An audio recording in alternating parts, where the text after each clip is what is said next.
రావాల్సిన అందరికీ కూడా కాల్స్ చేయండి, పిలిపియండి. దీన్ని విజయవంతం చేద్దాం. థ్యాంక్ యూ, ధన్యవాదాలు. జై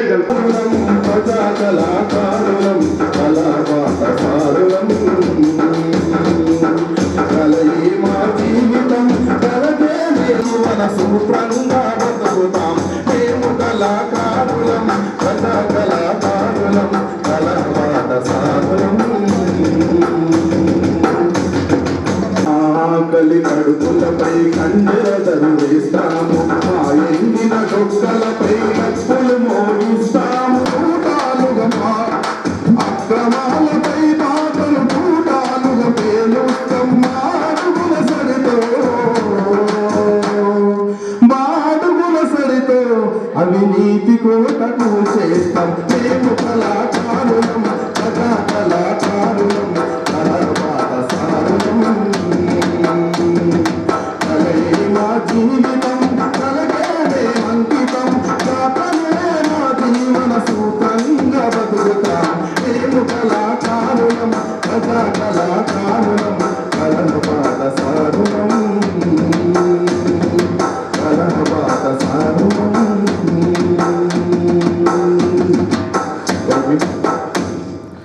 కన్నోడికే కొడుకు బరువాయే, నిసహాయుడనైన నా గొంతులో పాటే రాదాయే. ఏ పాట పాడను, ఏమని పాడను, బ్రతుకే కన్నీరులో రయ్యా, బ్రతుకే కన్నీరులో.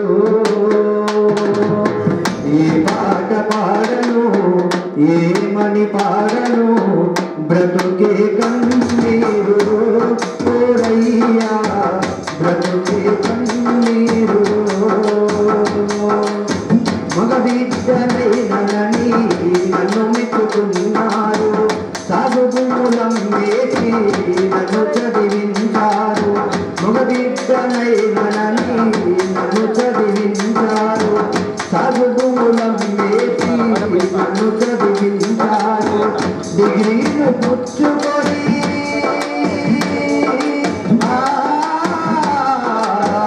డిగ్రీలు పుచ్చుకొని దిక్కులు చూస్తున్నాము. ఏ పాట పాడను, ఏమని పాడను, బ్రతుకే కన్నీరు కోరయ్యా, బ్రతుకే కన్నీరు. ఆశలు పెంచుకున్నా అమ్మనని పెంచలేను, తోబుట్టు చెల్లెలికి తోడునే తేలేను. ఆశలు పెంచుకున్నా అమ్మనని పెంచలేను, తోబుట్టు చెల్లెలికి తోడునే తేలేను. జోగినై తిరుగుతున్నా,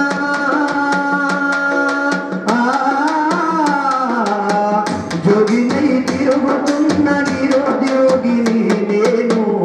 ఏ పాట పాడను, ఏమని పాడను, బ్రతుకే కన్నీరు ఓరయ్యా, బ్రతుకే కన్నీరు. ఉద్యోగ ప్రకటనలు ఎన్నెన్నో వస్తున్నాయి, ముందుగానే ఉద్యోగాలు అమ్ముడైపోతున్నాయి. ఉద్యోగ ప్రకటనలు ఎన్నెన్నో వస్తున్నాయి, ముందుగానే ఉద్యోగాలు అమ్ముడైపోతున్నాయి. పైసలున్న బాబులకే,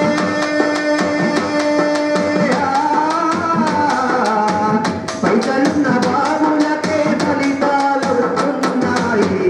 ఏ పాట పాడను, ఏమని పాడను, బ్రతుకే కన్నీరు కోరయ్యా, బ్రతుకే కన్నీరు. అవస్థ పోయేటి వ్యవస్థ ఎప్పుడొచ్చు, ఈ కొల్లు సమాజం ఏ రోజు మారేనో.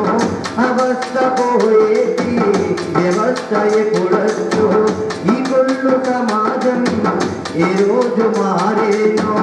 ఆ రోజే పాడుతాను,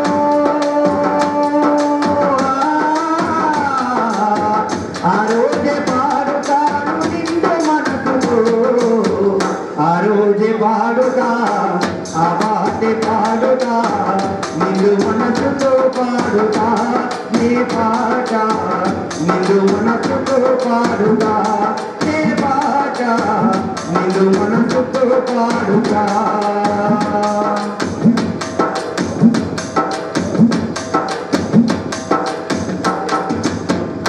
థ్యాంక్ యూ. వచ్చినటువంటి కలుపు బాధితులు మరి యువకులు మిత్రులు అందరికీ స్వాగతం పలుకు. అక్కడ ఎవరైనా ఉంటే లోపలికి వచ్చి కూర్చొని దయచేసి తెలుగు దేశాలకు వలసలు వెళ్తున్నారు. మంచిదే, వలస వెళ్ళడం తప్పులేదు, కానీ ఇక్కడ ఉన్నటువంటి పరిస్థితులు మన తెలంగాణ రాష్ట్రం నుంచి యువకులు, నిరుద్యోగులు, విద్యావంతులు కూడా ఎన్నో కష్ట నష్టాల కూర్చి కుటుంబ సభ్యులను వదిలి, అమ్మానాన్న వదిలి, భార్య పిల్లలను వదిలి బతుకు తెరువు కోసం వెళ్ళి 4 రూపాయలు సంపాదించిన ఉద్దేశంతో గల్ఫ్ దేశాలకు వెళ్తున్నారు. కానీ ఇక్కడ మోసం చేస్తున్నారు, ఏజెంట్లతో మోసపోతున్నారు. అక్కడికి వెళ్ళాక కంపెనీలో మోసపోతున్నారు, కంపెనీలలో పని లేక మోసపోతున్నారు, పని బాగా ఉండి కూడా మోసపోతున్నారు. గవర్నమెంట్ ఇబ్బంది పెడుతున్నారు, మేనేజ్మెంట్ ఇబ్బంది పెడుతుంది. కొంతమంది యువకులకైతే కొన్ని నెలలుగా జీతాలు రాకుండా అట్లనే పనిచేస్తున్నారు. రేపు వస్తాయి మాపు వస్తాయి జీతాలని. నేను నిజంగా ప్రత్యక్షంగా దుబాయ్ వెళ్ళడం జరిగింది, మా గల్ఫ్ కోస సంఘం లాంచ్ చేయడం జరిగింది. అక్కడ వెళ్ళినప్పుడు కార్మికుల యొక్క గోస చూస్తే కళ్ళకు నీళ్ళు వచ్చినాయి. ఇదేం గోసరా బాబు, ఇంత అధ్వానమైన పరిస్థితి ఉంది తెలంగాణ పోరాళ్ళ పరిస్థితి ఏంది?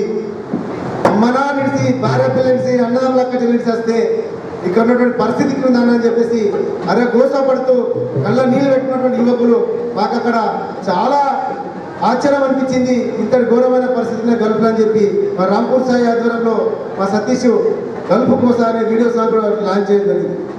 నరసింహనారాయణ గారు గల్ఫ్కు ప్రత్యక్షంగా వెళ్ళి ఎన్నో కంపెనీలలో ప్రత్యక్షంగా పనిచేస్తున్నటువంటి కార్మికులను చూసి వాళ్ళపైన అధ్యయనం చేయడానికి కొన్ని బుక్స్ రాసి ఈరోజు పిహెచ్డి చేసే వాళ్ళకు, పీజీ స్టూడెంట్స్ కూడా ఆ బుక్స్ మీద అధ్యయనం చేయడానికి పనికొచ్చేటట్టు ఈ గల్ఫ్ బాధలు ఎట్లా పడుతున్నారు, ఏ రకంగా బాధలున్నాయి, వాళ్ళు ఈ ఊరు నుంచి అన్ని దేశాలు వెళ్ళి 7 సముద్రాలు దాటి వెళ్ళి ఏం చేస్తున్న దాని మీద ఒక చక్కని బుక్లెట్ తయారు చేసి ఈరోజు రీసెర్చ్ స్కాలర్స్ కూడా పనిచేస్తుంది. మరి ఇట్లాంటి విషయాలపైన లోతైన అధ్యయనం చేసి గల్ఫ్ బాధితులకు అండగా ఉంటూ ఈ రోజు వరకు కూడా ఎన్నో కార్యక్రమాలు చేస్తూ ఇంకా రేపు రానున్న రోజుల్లో నిజంగానే గల్ఫ్కి వెళ్ళేటటువంటి అభాగ్యులకు ప్రభుత్వాలు ఎన్నో సేవలు చేసే అవసరం ఉందని చెప్పేసి గుర్తు చేయడానికి ఈరోజు ఇందూరు గారుల గల్ఫ్ పేరుతో ఈ ప్రోగ్రాం నిర్వహించడానికి హృదయపూర్వక అభినందన తెలియజేస్తూ కృతజ్ఞతలు తెలియజేస్తున్నాము మా ఇద్దరు కళాకారుల తరఫున. ముఖ్యంగా మన తెలంగాణలో 2004 వరకు కరువు ఉండే, కరువు పండిస్తుండే, పంటలు పండకపోతుండే, బోర్లు వేస్తే నీళ్ళు పడకపోతుండే, బోర్లు వేసి బొక్క బోర్లు పడుతున్న రైతులు పంటలు పండే పరిస్థితి లేకుండే. ఒకవేళ పండిన అంతంత మాత్రం ధర ఉండే. అప్పుడు వర్షం కోసము మన సింగారెడ్డి జయరాజన్ ఒక పాట రాసింది, వానమ్మ వానమ్మ.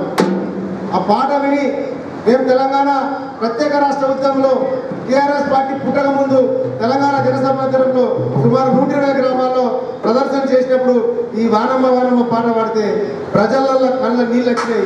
అదే కంటి చుక్కలే, ఒక్కొక్క కంటి చుక్క ఒక్కొక్క రైతు పంటకు చెంప చుక్కగా మారి ఆ పంట బయటకు వచ్చింది ఆ రోజులలో. అయినా అప్పుడు మద్దతు ధర లేక రైతులు ఇబ్బంది పడ్డారు. ఆ రకంగా వర్షం కోసము సింగరేణి జయరాజన్ రాసిన పాట. దయచేసి ఒకసారి కూర్చున్న అందరూ యువకులు, కలుపు బాధ్యతలు కానీ యువకులు కానీ విద్యావంతులు చాలా మంది వచ్చి నాతో చిన్న శృతి కలుపుతారా? శృతి కలుపుతారా? కలుపుతామలో చేతి లేపుడు, శృతి కలుపుతామలో చేతి లేపుడు. Thank you. ఏం లేదు అంటే మీరు రమేష్ అన్న నువ్వు కూడా ఇట్లా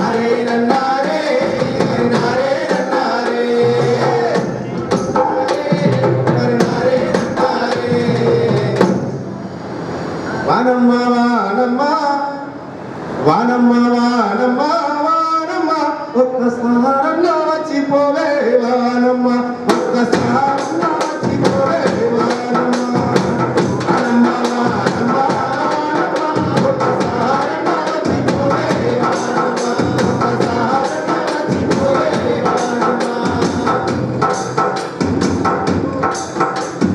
చెలలో నీళ్ళు లేవు చెలలో నీళ్ళు లేవు వాగుల్లో నీళ్ళు లేవు వరదల్లో నీళ్ళు లేవు నిన్నేడ మీరాలకు కళ్ళల్లో నీళ్ళు లేవు వానమ్మ వానమ్మ వానమ్మ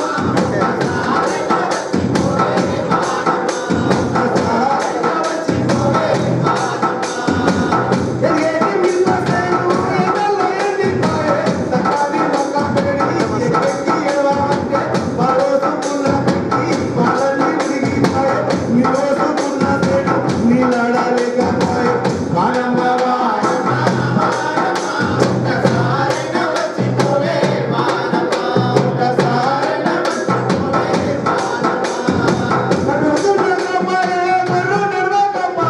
తాలింపు సేలువాయే కట్టి చెంబులువాయే నెర్రెవారి నవకు వరసపాయే వానమ్మ వానమ్మ వానమ్మ ఒక్కసారైనా వచ్చిపోవే వానమ్మ ఒక్కసారైనా వచ్చిపోవే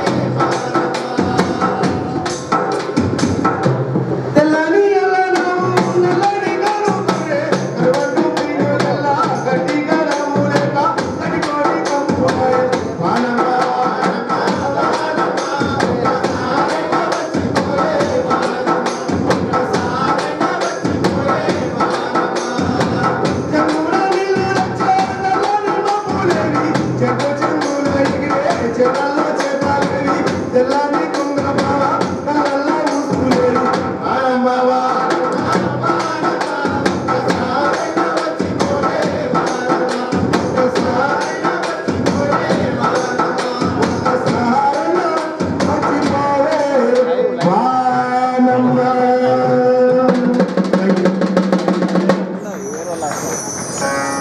వర్షాలు లేక కూడా పంటలు పడ్డా కూడా ఆ రోజుల్లో కలుపుకోలే బాధితులు కూడా ఈ వానమ్మ పాట సింగరెడ్డి జయరాజన్ గారికి కూడా చాలా ఇప్పుడు సతీష్ గారు ఒక గల్ఫ్ పాట వరాల్సిగా కూర్చున్నారు.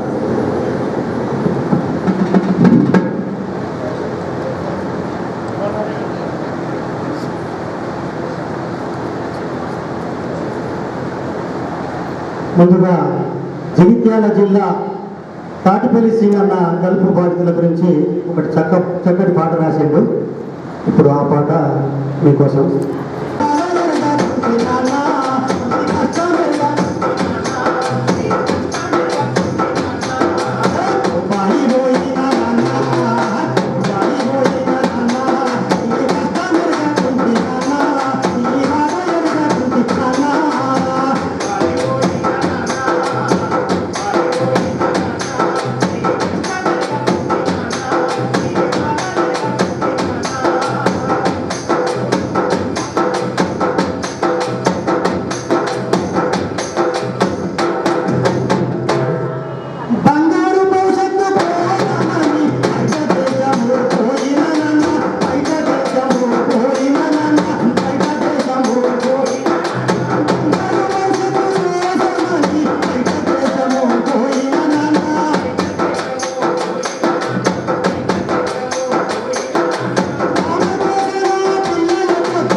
పోయిన నాన్న దుబాయి పోయిన నాన్న ఈ కష్టం ఎరగకుంటి నాన్న ఈ బాధ ఎరగకుంటి నాన్న దుబాయి పోయిన నాన్న దుబాయి పోయిన నాన్న ఈ కష్టం ఎరగకుంటి నాన్న ఈ బాధ ఎరగకుంటి నాన్న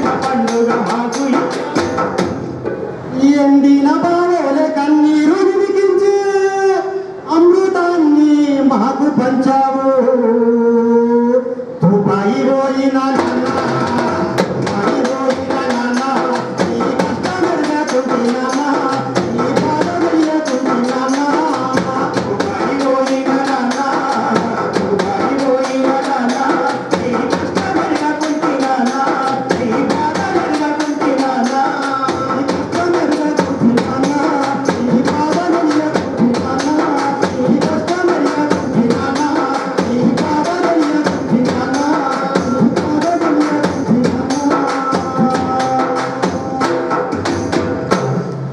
థ్యాంక్ యూ సార్. సో గట్టిగా చెప్పండి కూడా కళాకారులు అధ్యయనం చేస్తూ వాళ్ళ బాధలను చూస్తూ తనకు తోచినటువంటి సహాయ సహకారాలు అందిస్తున్నటువంటి రాంపూర్ గ్రామ నివాసి రాజుగారి యొక్క పాట వరకు అనుకుంటున్నాను.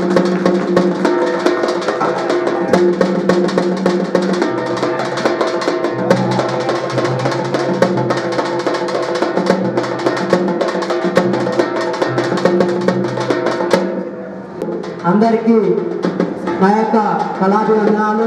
అలాగే మరియు దళితు వలసలపై హిందూరి గాయకుల గలం అనే ఒక నినాదాన్ని తీసుకొచ్చి ప్రవాస భారతీయుల హక్కుల సంక్షేమ వేదిక ద్వారా మరి సభ అధ్యక్షులు శ్రీ కోటపాటి నరసింహ నాయుడు అన్నగారు మరి మన హిందూరి గాయకులందరినీ ఒక తాటిపైకి తెచ్చి మరి ఏజెంట్ ద్వారా ఎందుకు మోసపడుతున్నారు అక్కడ మరి ఒక్కటి ఇక్కడ చెప్పింది ఏజెంట్ ఒకటైతే అక్కడ పని ఇంకోటి అవుతుంది. మరి అంత దేని సమస్య ఎక్కడ ఉందని పరిష్కరించాలని చూస్తే ఇదంతా ఏంటంటే చదువు లేకపోవడం వల్ల మనం చదువుకోకపోవడం వల్ల కాబట్టి ముందు మనం చదవాలి అన్నవారా. అందుకే ఒక చదువు గురించి ఒక చిన్న పాట. చదవాలిరా కొడుక చదవాలిరా మానవులా వనయదగాలిరా చదవాలిరా కొడుక చదవాలిరా ఎదగాలిరా కొడుక ఎదగాలిరా తెలిసిపోతుందో తాడాలిరా ఎదగాలిరా తెలిసిపోతుందో తాడాలిరా ఎదగాలిరా కొడుక ఎదగాలిరా తెలిసిపోతుందో తాడాలిరా ఎదగాలిరా తెలిసిపోతుందో తాడాలిరా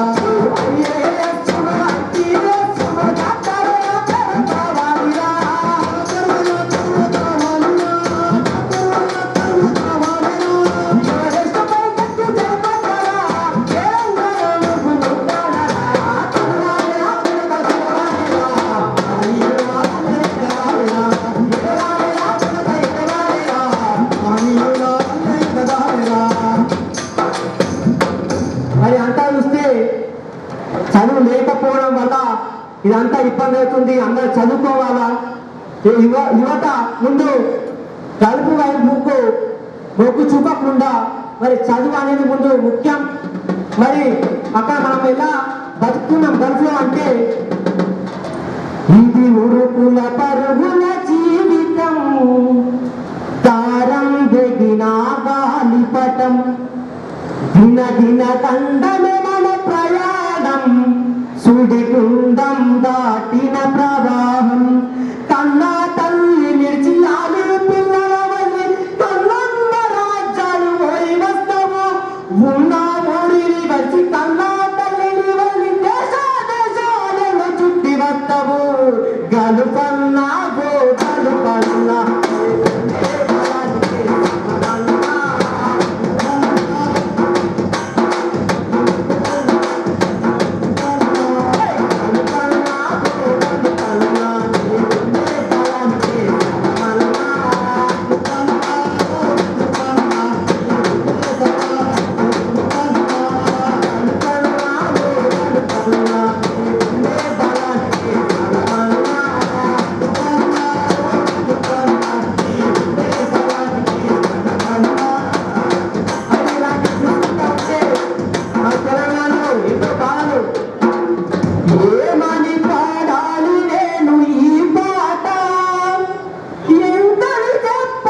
గల్పులో మనం ఎట్లా ఉంటుందంటే జుమ్మా వస్తే ఎట్లా ఉంటుంది? జుమ్మ దినము జుమ్మ రాకు దినము మరి కమ్మ దినము అమ్మ లాంటి దినము ప్రాణ దోస్తులను కలుసుకుంటాము కలుసుకొని కమ్మగా తింటాము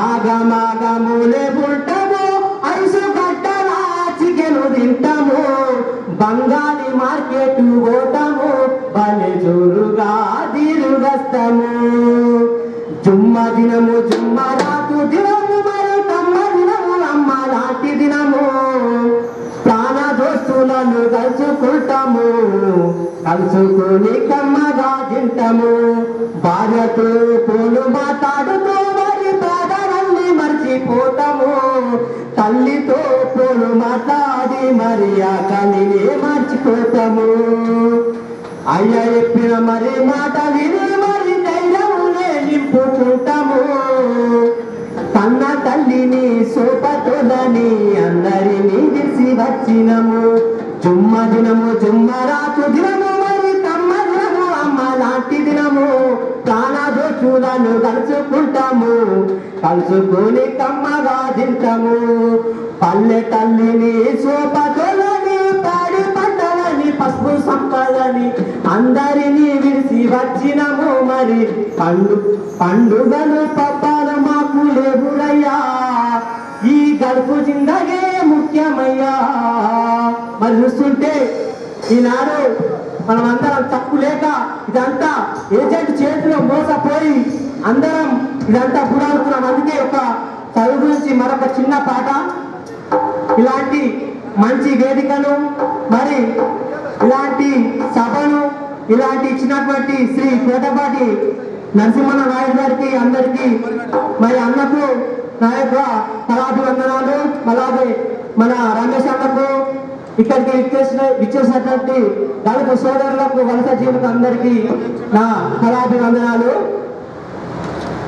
కంప్యూటర్ చేతుల పట్టు ప్రపంచమే కనిపిస్తుంది ఇంగ్లీషు పదులు పెట్టు విశ్వమంతా కనిపిస్తుంది కంప్యూటర్ చేతుల పట్టు ప్రపంచమే కనిపిస్తుంది ఇంగ్లీషు పదులు పెట్టు విశ్వమంతా నడిపిస్తుంది ఇది పోటీ సమాజంలో ఓటమి చెన్నపురా గెలుపే నీ లక్ష్యం రా గగనంపై అడుగైరా ఓ యువతి యువకులారా విద్యార్థి తమ్ములారా మహనీయులారా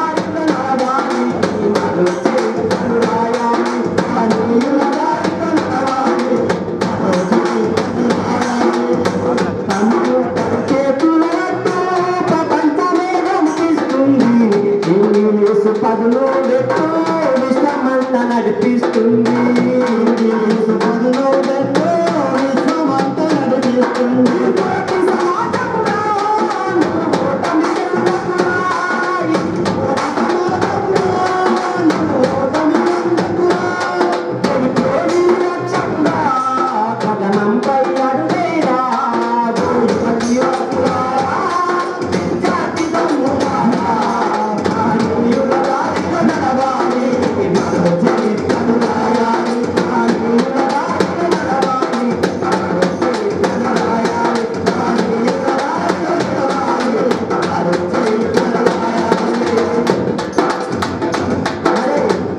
హలో మన అన్న కరోనా కష్టకాలంలో ఎంఆర్డబ్ల్యూఎఫ్ అనే సంస్థ నిర్మించి ఇక్కడ నుండి తాను ఎన్నో సేవలు చేసినటువంటి వ్యక్తి మన నరసింహన్న మేము చూసినాం మేము అక్కడికి చాలా మరి పని లేక తిండి లేక గల్ఫ్లో ఎంతో బాధపడుతున్న యువకులకు టికెట్ ఇచ్చి మరి ఎంఆర్డబ్ల్యూఎఫ్ అనే సంస్థ ద్వారా ఇక్కడికి పంపించిన వ్యక్తి మన నరసింహన్న నాయుడు గారు మరి అలాంటి వ్యక్తి ముందుకొచ్చి ఎప్పుడైనా సరే మనను చేరదీసిన వ్యక్తికి మనం మద్దతు ఇవ్వాలా మరి అక్కడ ఎన్నో బాధలు ఉన్నా మరి ఎంతో కష్టమైనటువంటి సమయంలో కరోనా కష్టకాలంలో కరోనా యాడను చచ్చింది రో కరోనా మనమెట్లా బతకాలి రో లోకాన పండు ముసల నుంచి పడుసు పోరల వరకు వెంటపడి వేధించుతున్నది యాడను చచ్చి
వెళ్తే ఇంకో కంపెనీ అక్కడ అవుతుంది. ఇదంతా రూట్ మ్యాప్ ఎందుకు చేంజ్ అవుతుంది?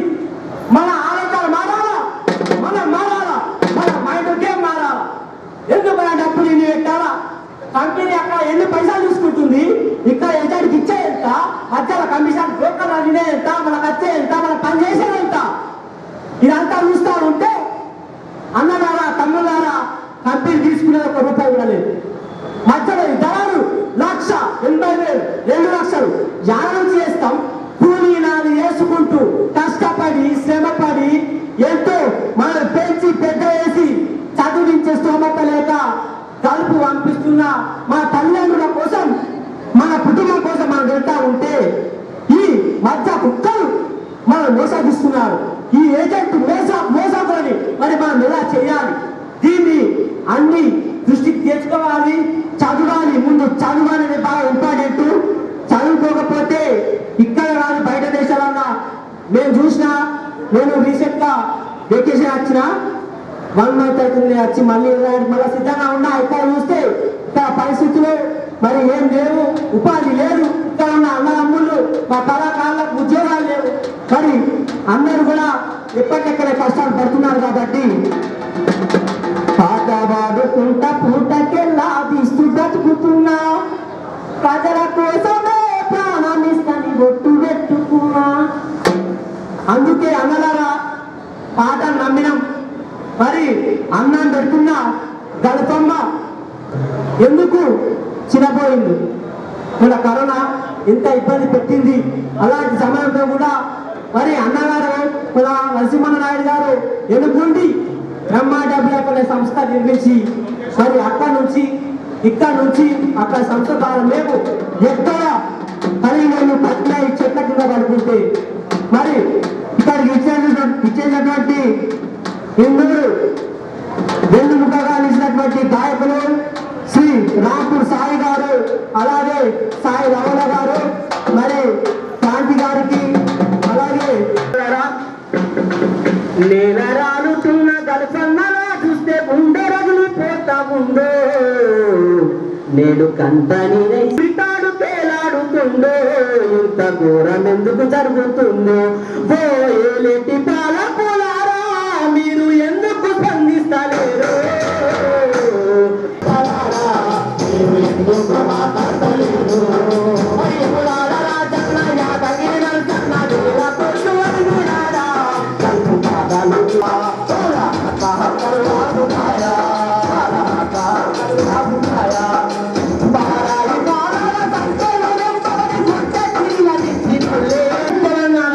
మరి ఒక్క చిన్న పాట నరసింహారాయణ అన్నగారుగా ఒక పెట్టుకొని ముందుకు సాగుతుడురా, మంచికి మారు పేరు మా సున్న మహారాజు మా కోట పాటన్నరా, గలుపు బోర్డు ఎండ పెట్టుకొని ముందుకు సాగుతుడురా.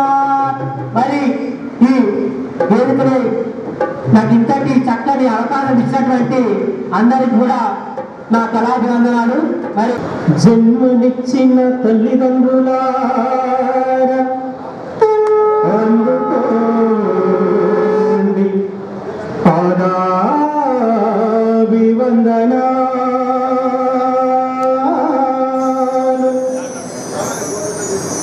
విద్యనే నేర్పిన గురువులారా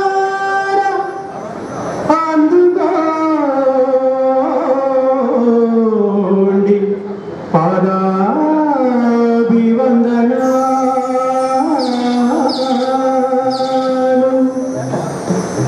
ఏది మంచో ఏది చెడో చెప్పినట్టి గొప్ప మహాయోధులారా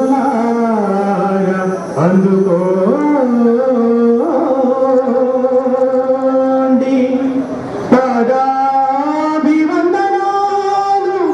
చేస్తున్నాను. మా గలుపు బాధితులారా ఎందుకు మీకు ఈ బాధ? ఇంకెన్నాళ్ళు ఆ గలుపు బాధలు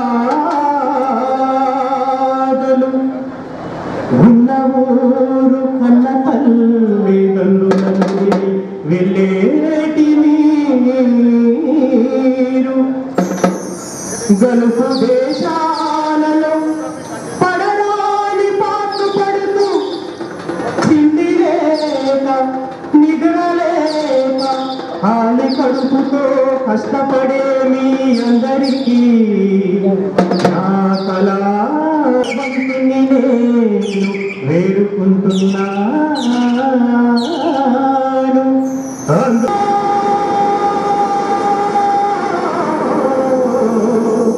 అందుకో మార్గలుపు భావితులా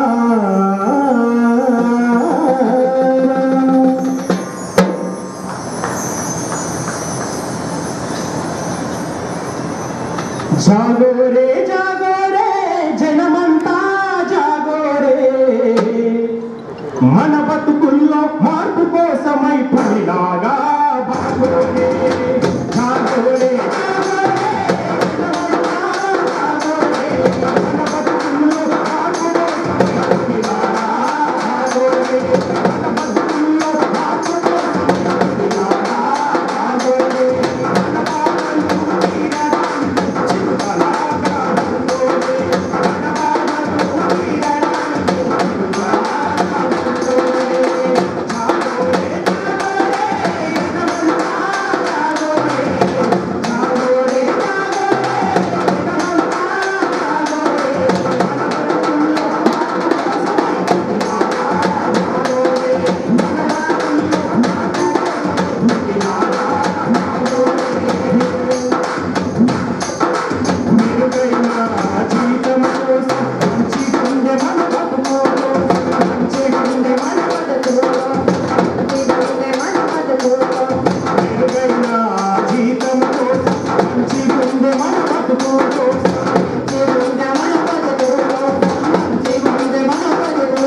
సన్నంగుండు రాజాలు సత్సంగుండు రాజాలు.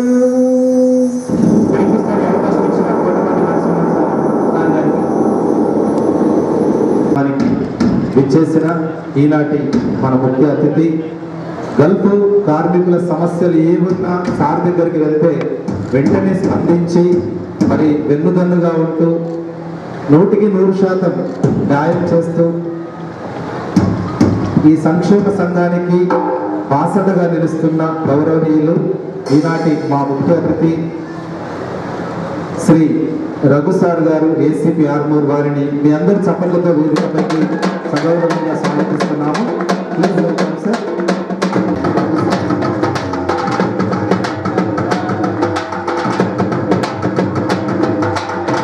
వారికి శాలువలపై ఆత్మీయ సుస్వాగతాన్ని అందజేయవలసిందిగా గల్ఫ్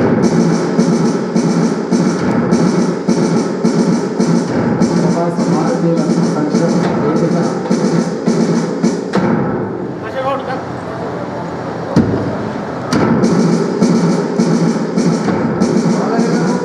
అదేవిధంగా దశగౌడ్,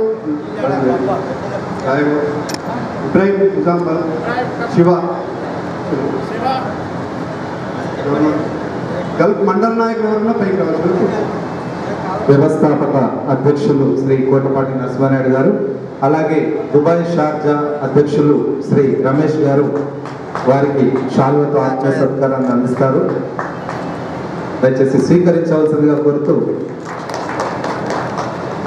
మరి వారు ప్రత్యేక కార్యక్రమంలో నిజామాబాద్ పాల్గొనే సమయం అయినప్పటికీ ఈ కొద్ది సమయాన్నైనా మరి ఇది చాలా ముఖ్యమైన ప్రజలకు ఉపయోగపడే కార్యక్రమం కాబట్టి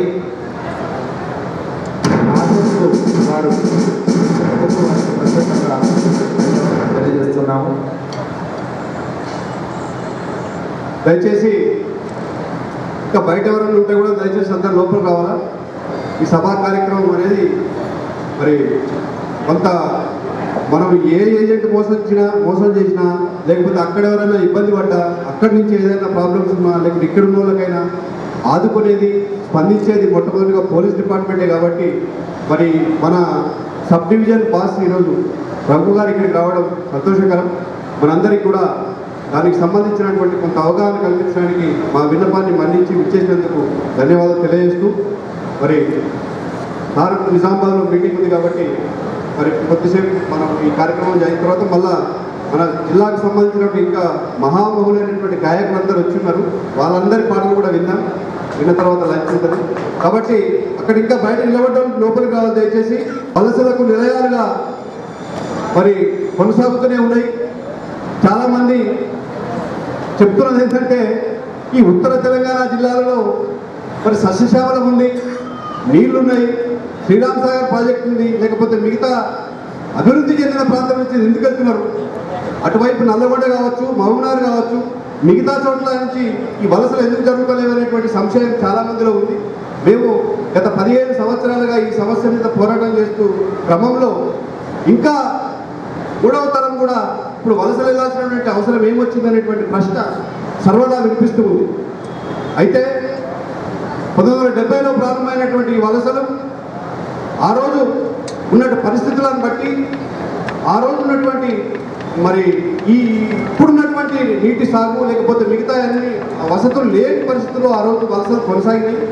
కాకపోతే అప్పుడు కూడా అక్కడ గల్ఫ్లో కూడా ఆ రోజు పరిస్థితి బాగుండే, మరి అనేక మంది బాగుపడ్డారు, అనేక జీవితాలు మెరుగైనాయి.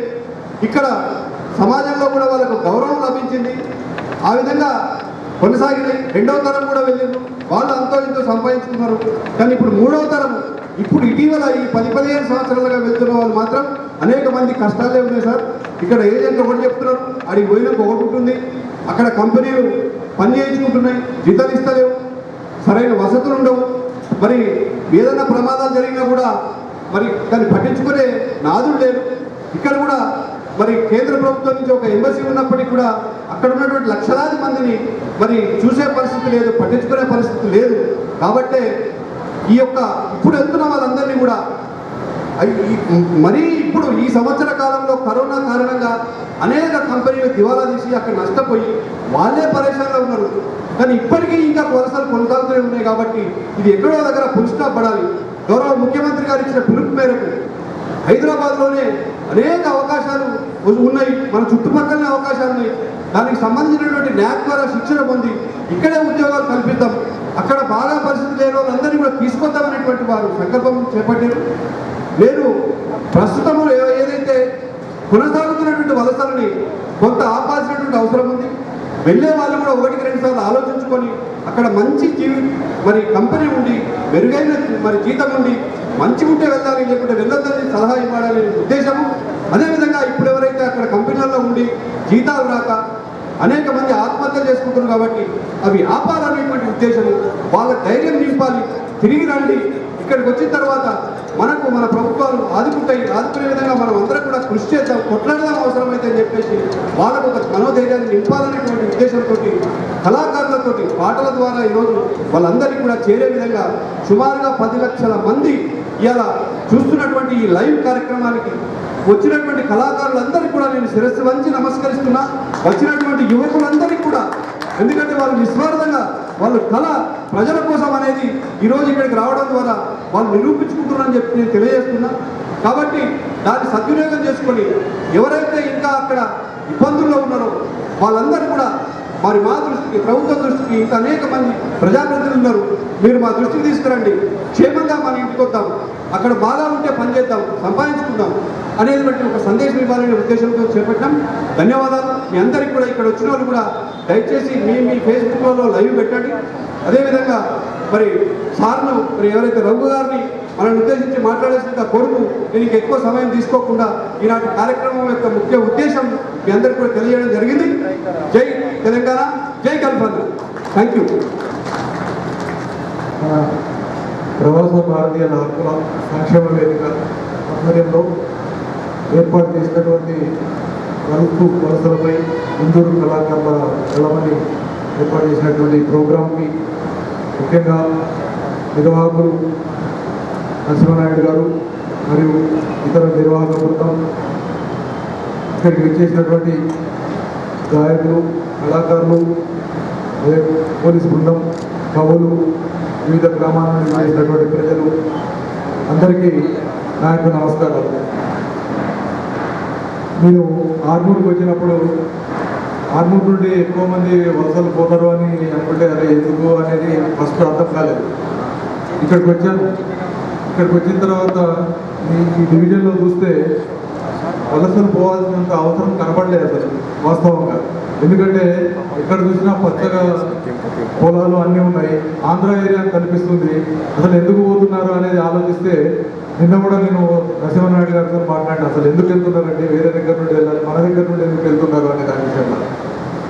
అయితే నాకు అనిపించింది ఏంటంటే ఒక చిన్న ఉదాహరణ చెప్తాను.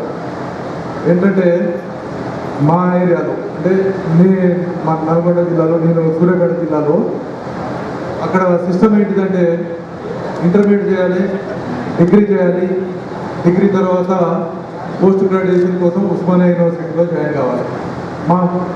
మా దగ్గర జరిగేటువంటి జాయిన్ అయిన తర్వాత ఖచ్చితంగా పీఈడి, టీడీసీ ఏదో ఒకటి చేయాలి, టీచర్గా వెళ్ళిపోవాలి. అది ఒక ట్రెండ్ అంతే. ఇక అక్కడ వేరే ఆలోచన ఉండదు. మాకు అక్కడ ఉన్నటువంటి ఆలోచన అదే, పోవాలి పిఏ, మళ్ళీ అది ఇంజనీరింగ్ డాక్టర్లు కూడా తక్కువ, దీనికే పోవడం, యూనివర్సిటీలో జాయిన్ కావడం, అది ఏదో ఒకటి టీచరు, పోలీసు ఏదో ఒకటి అయ్యాక అందులో ఉండడం. ఇది ట్రెండ్ అన్నట్టు. అంటే నా తర్వాత మా ఊరు నుండి నా తర్వాత వచ్చినటువంటి డిగ్రీ కంప్లీట్ అయినటువంటి వాడు నేను ఎట్లయితే పోయినా అదే రకంగా టీచర్ కావడం, లేకపోతే పోలీస్ కావడం, ఇది అట్లా ట్రెండ్. సేమ్ నాకు ఇక్కడ కూడా అదే అనిపిస్తుంది. ఈ ఆర్మూర్లో కూడా మా ఇంటి పక్క వాళ్ళు పోయినారు, లేకపోతే మా ఫాదర్ పోయినారు, వాళ్ళు పోయినారనే ఉద్దేశంతో మనం కూడా కలుపుకోవాలి. అంతే, ఎందుకు పోతున్నాం అనేది సెకండరీ. ఫస్ట్ మనం వాళ్ళు పోయింది కాబట్టి మనం పోవాలి. ఆ రకంగా ఇక్కడ పోతున్నట్టు నాకు అనిపిస్తుందండి. ఇక్కడ ఉన్నటువంటి పరిస్థితులు కానివ్వండి, ఇక్కడ ఈ ఆర్మూరు ఏరియాలో చూసుకున్నట్లయితే ఎన్నో అవకాశాలు ఉన్నాయి. మరీ ముఖ్యంగా ఈ ప్రస్తుత పరిస్థితుల్లో అయితే మన డివిజన్లో ఎన్నో రకమైన అవకాశాలు, ఇప్పుడు కొత్తగా గవర్నమెంట్ వచ్చిన తర్వాత మనకు ఎన్నో రకమైనటువంటి ట్రైనింగ్ ఏర్పాటు చేసినారు. ట్రైనింగ్లు ఏది ఎలక్ట్రీషియన్ కానివ్వండి, ఫిల్టర్ కానివ్వండి, పంపర్ కానివ్వండి, అనేక రకాలైనటువంటి ఇవన్నీ ఉన్నా కూడా మనము వీటన్నిటిని వదిలేస్తున్నాం, విజిట్ వీసా తీసుకుంటున్నాం, అక్కడికి పోతున్నాం, అక్కడ బాధపడుతున్నాం. మళ్ళీ అక్కడ బాధపడినటువంటి వాళ్ళని మళ్ళీ తీసుకురావడం కోసం ఇక్కడ వీళ్ళు బాధపడటం, ఇది జరుగుతుంది. ఈ బాధలన్నింటినీ మనం తొలగించాలంటే మనకు ఏదైతే ట్రెండ్ నడుస్తుందో, ఇప్పుడు నడిచేటువంటి ట్రెండ్ని మనం మార్చాలి. మనకి ఇక్కడ అవకాశాలు లేకుండా ఇక్కడికి ఉన్నటువంటి అవకాశం కంటే మనకు అక్కడ మంచి అవకాశం దొరుకుతుంది. మంచిగా ఇక్కడికంటే మనం ఎక్కువ సంపాదించగలుగుతాము, మంచిగా క్షేమంగా ఉండగలుగుతాము అనుకున్నప్పుడే మనం అక్కడికి పోవాలి. అంతేగాని వాళ్ళు పోయిన వాళ్ళని చూసి మనం చూసి వేరే వాళ్ళు పోవడం అనేది జరుగుతుంది. ఇక్కడ ఇక మరొక విషయం చూసినట్లయితే మోసం అనేది ఎప్పుడు జరుగుతుందండి? మనం నమ్మినప్పుడే మోసం జరుగుతుంది, నమ్మకపోతే మోసం అనేది ఉండదు. మోసం అనేది ఎప్పుడు జరుగుతుంది? నమ్మినప్పుడు జరుగుతుంది. మన దగ్గర ఉన్నటువంటి వాళ్ళే మనం నమ్మిస్తున్నారు, నమ్మినాం కాబట్టి వాళ్ళు మోసం చేస్తున్నారు. స్టార్టింగ్ మీరు ఇక్కడ నుండి బయలుదేరాలి, వేరే మనం గల్ఫ్కు పోవాలి అనే ప్రయత్నం చేసిన కారణాన్ని మోసం స్టార్ట్ అవుతుంది. దాన్ని మీరు గమనించట్లేదు. మనకెవరో తెలిసినటువంటి వాడుతున్నాడు, అతను మనకు వీసా ఇప్పిస్తా అన్నాడు, కదా పైసలు కట్టేస్తాం. పైసలు కట్టేస్తే దానికి రిసిప్ట్ ఉండదు, పైసలు కట్టినోడు ఎవడో తెలియదు. పక్కన మనకు ఆయన కట్టిండు కాబట్టి ఆయన చూసి మనం కడతాం, మనం చూసి కథను కొడతాడు. అరే ఈయనే కట్టిండు కదా, రఘు కట్టిండు, రఘుకి మంచిగా తెలిసిన వాళ్ళు ఉన్నారు కాబట్టి నేను కూడా కడతాను, నువ్వు కూడా. చివరికి కట్టినోడు ఎవడనేది ఎవరికి తెలియదు.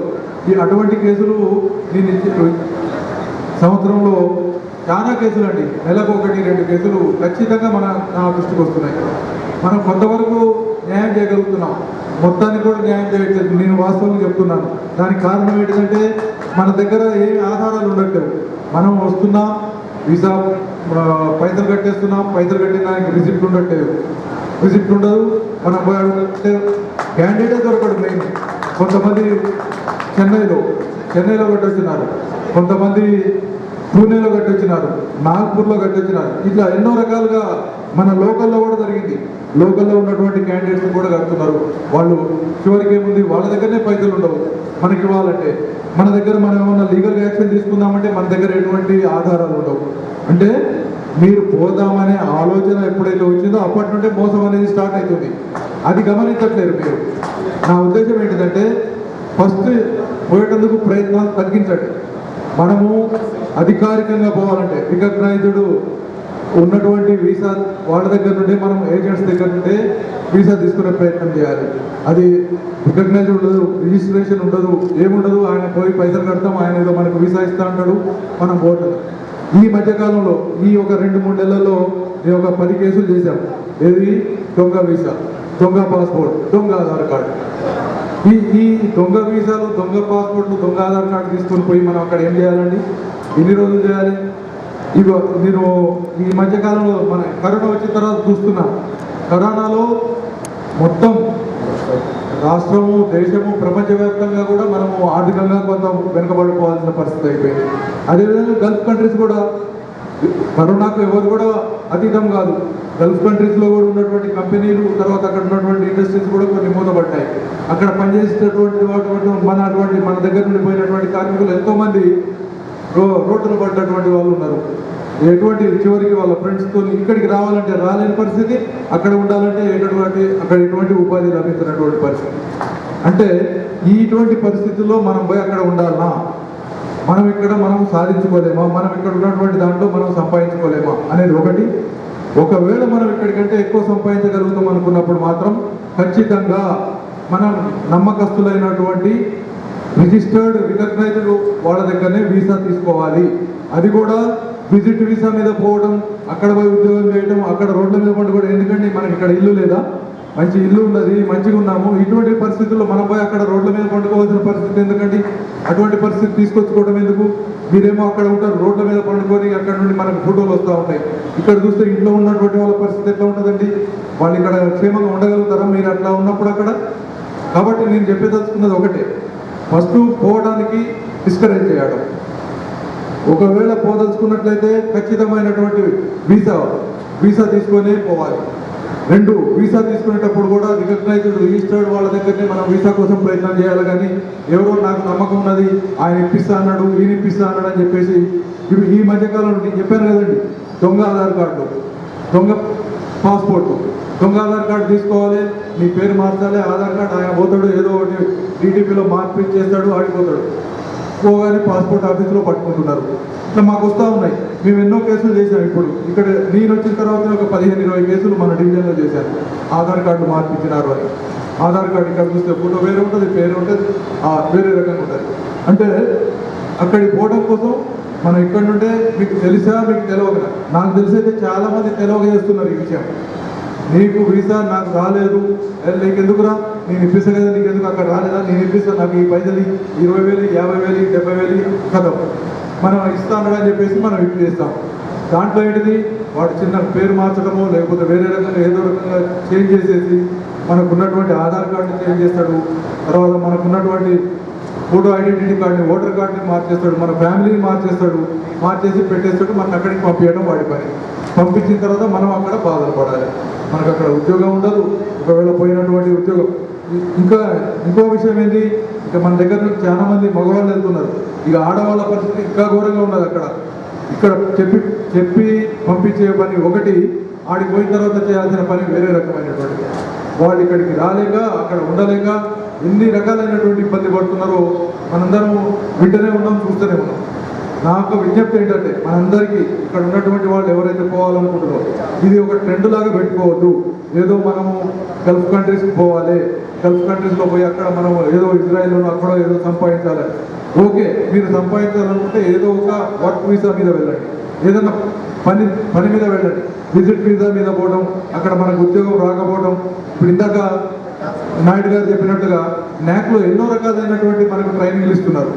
ఆ ట్రైనింగ్ పొందండి, సర్టిఫికేట్ తీసుకోండి. ఆ సర్టిఫికేట్ ద్వారా మనం ఇక్కడికంటే ఎక్కువ సంపాదిస్తాం. మనకున్నటువంటి హక్కులు వరల్డ్లో ఎక్కడైనా మనం పోవచ్చు, ఉండొచ్చు, బతకడానికి మనకు హక్కు ఉన్నది. దాని ప్రకారం మనం వెళ్ళొచ్చు. కాకపోతే ఏంటి, మనము మోసపోయో అక్కడ పోయి ఆడ ఉండి ఆడ రోడ్డు మీద పడటం, ఆత్మహత్యలు చేసుకోవడము, దీనివల్ల మీకు మంచిగా ఉండదు, ఉన్నటువంటి కుటుంబాలకి మంచిగా ఉండదు, ఎవరికి కూడా బాగుండదు. మీరు అక్కడికి పోయి సంపాదించి ఎవరికి పెట్టినట్టు? మీరు ఇక్కడ సుఖంగా లేనప్పుడు మీరు అక్కడ సంపాదించి లాభం ఏంటిది?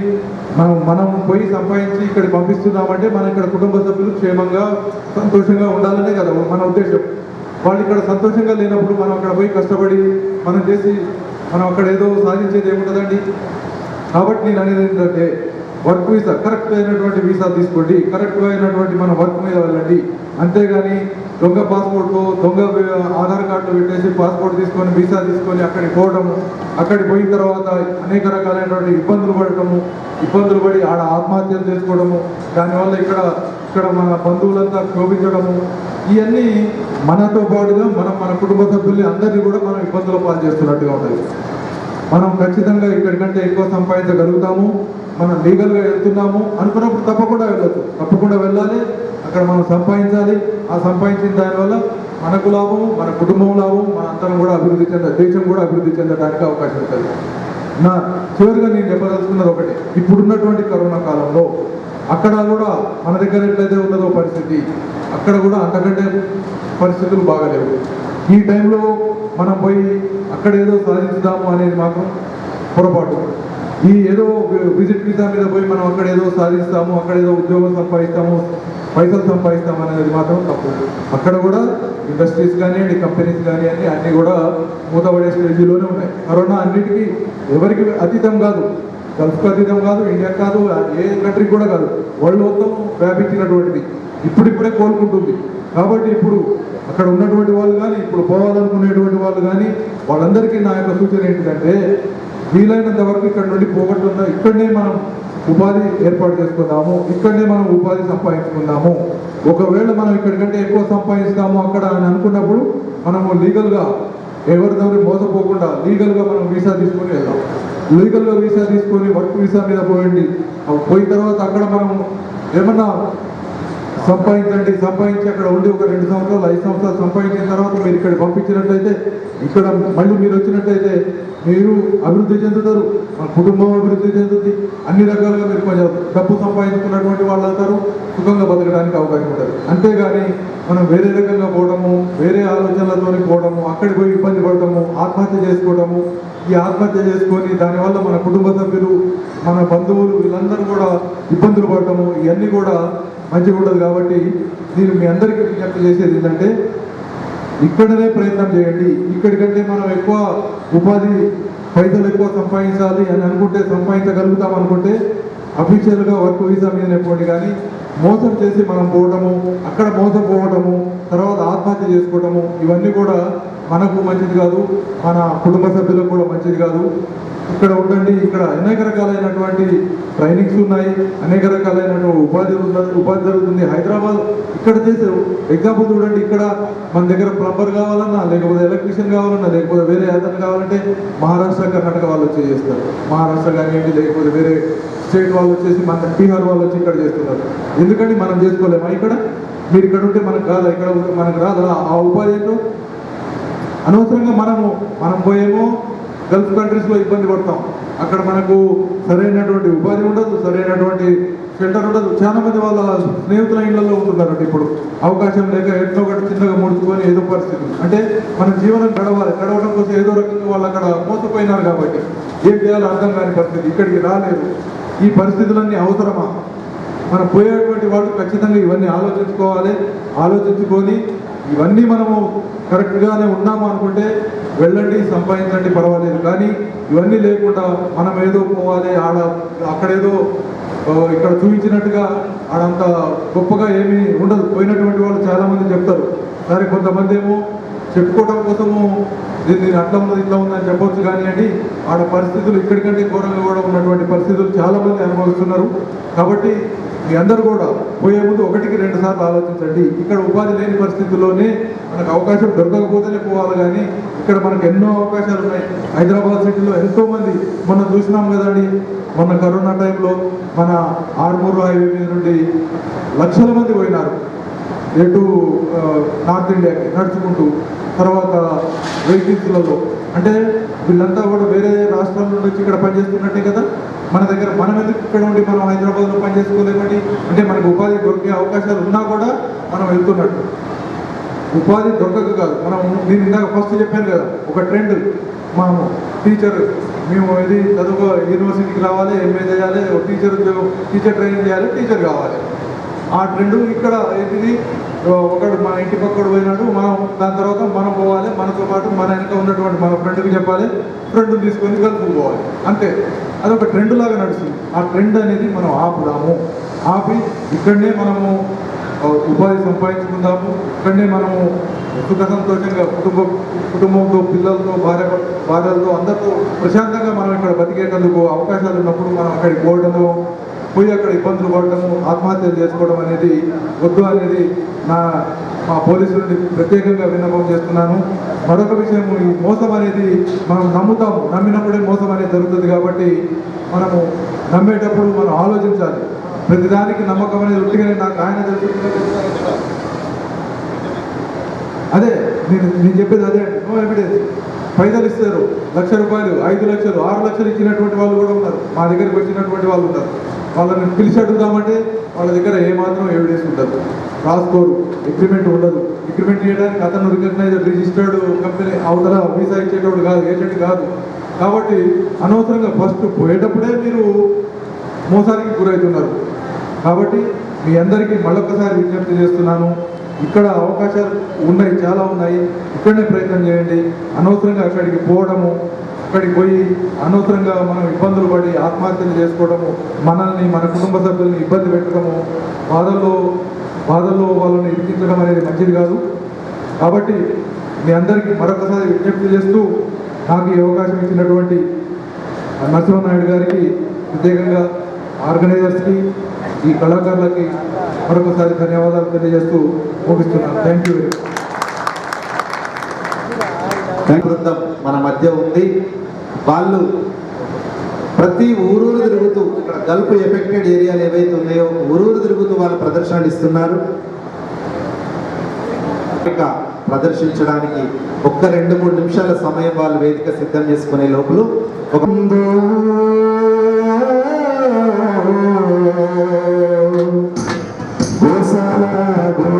వస్తుందో గల్ఫులా పోరెల్ల వస్తుందో మా పల్లె గోసావడుతుందో గోసాల పోరెల్ల వస్తుందో గల్ఫులా పోరెల్ల వస్తుందో మా పల్లె గోసావడుతుందో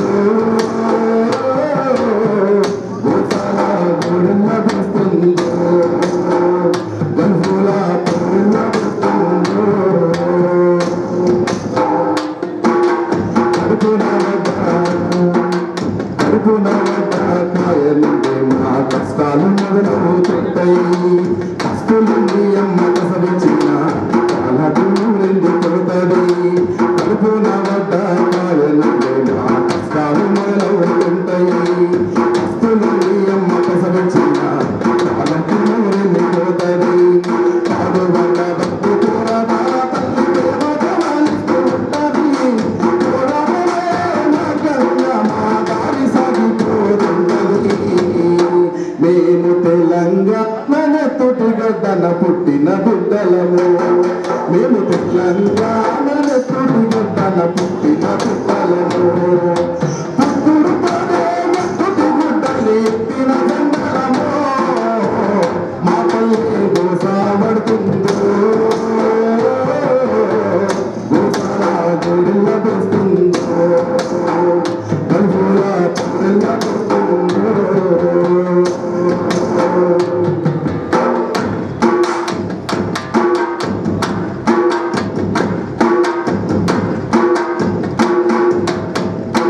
గంజి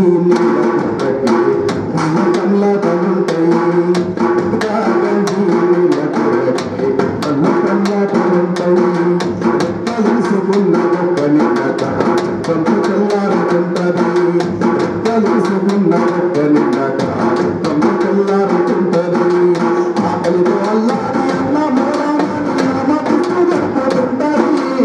ఆకలితో అల్లాడి అన్న మూలమాని అమ్మ పుస్తు గడుపుతుంటది.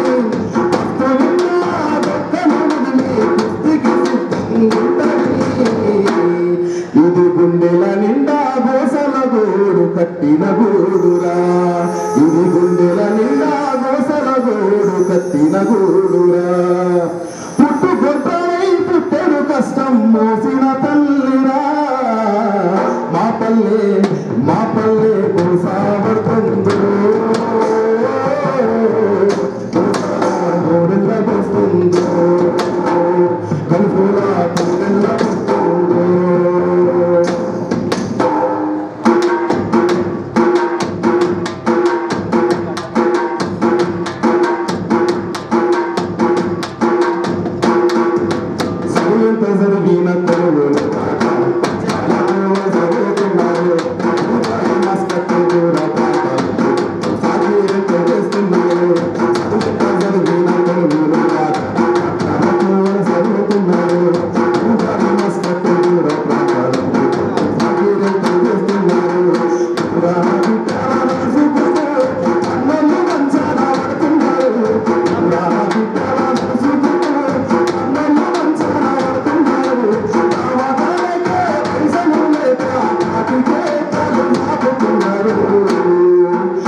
దినము బ్రతుకులో సాగు సప్పుల్లా మోతలతో పల్లె తెల్లారిపోతున్నది మాటలే సావడుతుందో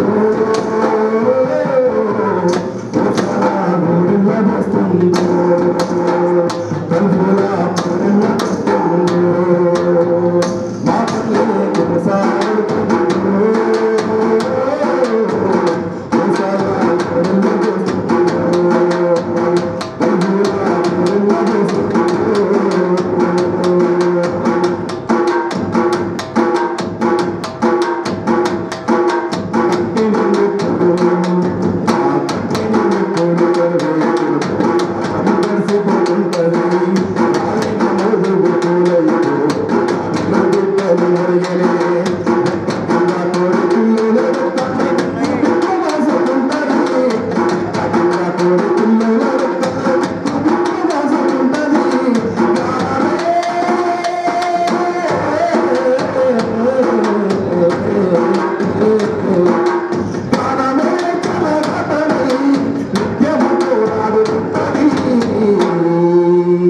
మాటల్లే గోసావడుతుందో వస్తుందో పట్టుల పట్టుల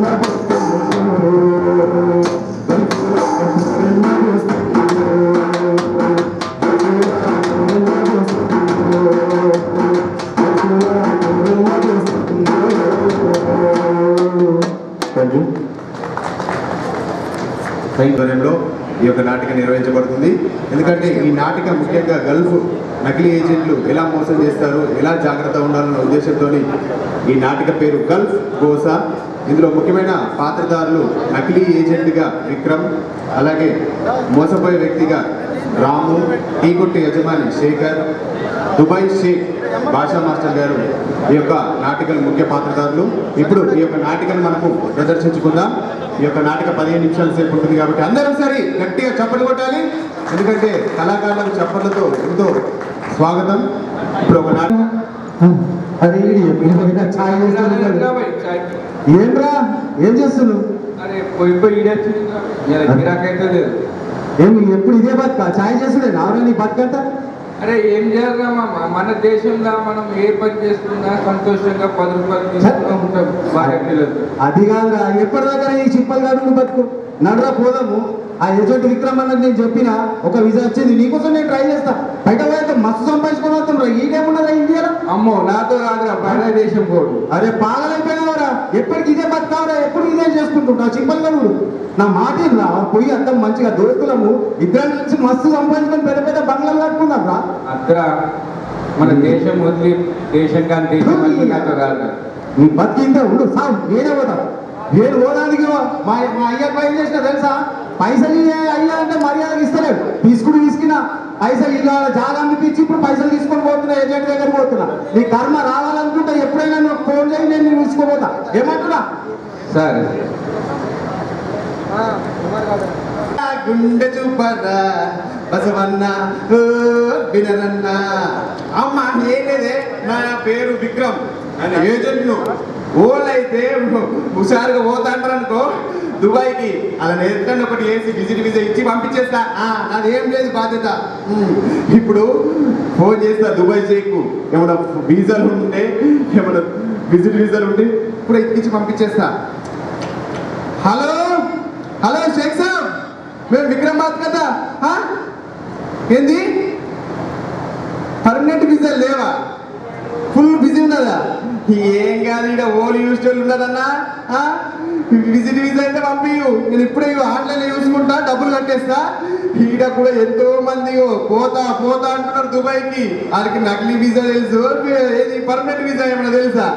మనం ఈ ఎక్కించిన పంట ఇప్పుడు నువ్వే చూసుకుంటూ పోత ఓత లేకుండా ఏమన్నా అవుతాడు. మనకేం చేసేది? ఇక నిన్న మన ఒక డబ్బులు కట్టిండు రాము అనేటోడు, ఆడికి ఇప్పిస్తా అయిపోయా. అలందుల్లా అరే సరే అన్న ఉన్నాడు విక్రమ్ అని. ఇప్పుడు నేను వచ్చినప్పుడు మాట్లాడుతున్నా షేక్ చదువుతాడేనా? అన్నావు సూపర్ వీసా ఉంది. వీసా సూపర్ ఉందా? అబ్బాబా అన్న నేను పోతానే. మంచి పని ఉన్నది, మస్తు పైసలు 10,000 రియల్ 10,000 రియల్ 70,000 అబ్బా ఈ దానికి నేనే పోతా నాకు పంపి ప్లీజ్ పంపిస్తా. ఎందుకంటే ఎల్లుండే ఓడున్నది. మరి ఆడ ఏం పని ఆడ ఏం పని అనుకున్నావు? 25 ఎకరాలు ఉంది కంపెనీ. 25 ఎకరాల పెద్ద జాగాలు ఉన్నాయి చాట్ జూట్ కంపెనీ.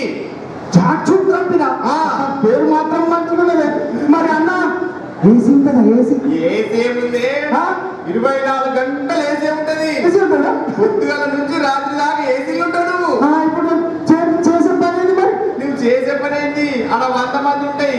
100 మందికి నువ్వే సూపర్వైజర్. అంటే నువ్వు 100 మందితో పని చెప్పి అన్న ఖచ్చితంగా పోతాను నేను.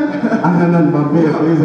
బిజీ కానీ నువ్వు ఏం చేస్తావంటే మరి పైసలు రెడీ పెట్టుకున్నావా? అన్న అయ్యో తీసుకురా పైసలు తీసుకొచ్చినా నీకెందుకు ఇగో తీసుకొచ్చినా ఇచ్చినవాడు ఇచ్చినావా? మరి ఎల్లుండే పోవాలా? ఇల్లుంటారా? అప్పుడు అంతా చదువుకోలేదు అన్న. నీ ఎవ పోయేటప్పుడు వాళ్ళకని చెప్తావా? పక్కింటి వాళ్ళకి చెప్తావా? ఊర్లోకి చెప్తావా? మనం పోవాలా, పైసలు సంపాదించుకోవాలి, రావాలి, బిల్డింగ్ అన్న కరెక్ట్ అన్న. ఎల్లుండి పోతాను మరి విజిట్ పేపర్లా పేపర్లా నీ పాస్పోర్ట్ కొన్ని ఇచ్చినావు కదా? పాస్పోర్ట్ ఇవి పేపర్లు, విజా పేపర్లు మంచిగా సరేనా? మరి అన్న నువ్వు నన్ను శంషాబాద్ వచ్చి ఫ్లైట్ ఎక్కి శంషాబాద్ దాకా వస్తా, ఫ్లైట్ ఎక్కిస్తాను. నన్ను అస్సలు మర్చిపోవు. అబ్బా అన్న ఒక పని నీ ఫోటో ఇంట్లో కొట్టేసుకుంటా నేను. చిన్న పాస్పోర్ట్ దగ్గర పెట్టుకుంటా.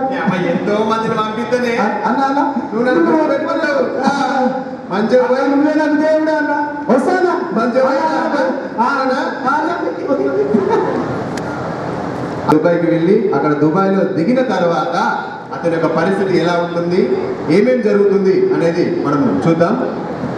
స్వర్గం లెక్కన ఉన్నది. అరే కింద నా మొక్క కనబడుతుంది. ఏం రోడ్లు ఇవి, ఏం రోడ్లు అబ్బబ్బబ్బబ్బ ఏమన్నా కానీ పుట్టినందుకు ఇట్లా ఒక్కసారైనా చూడాలి.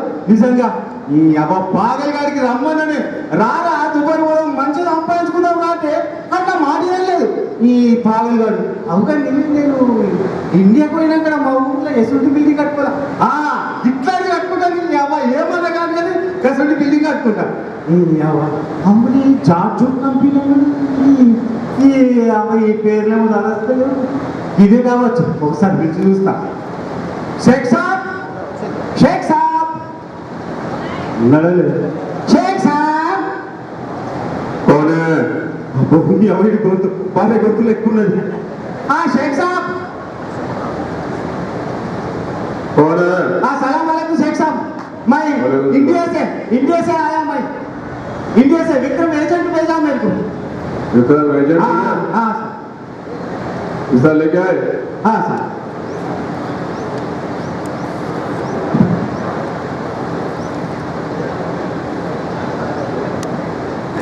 Hello sir.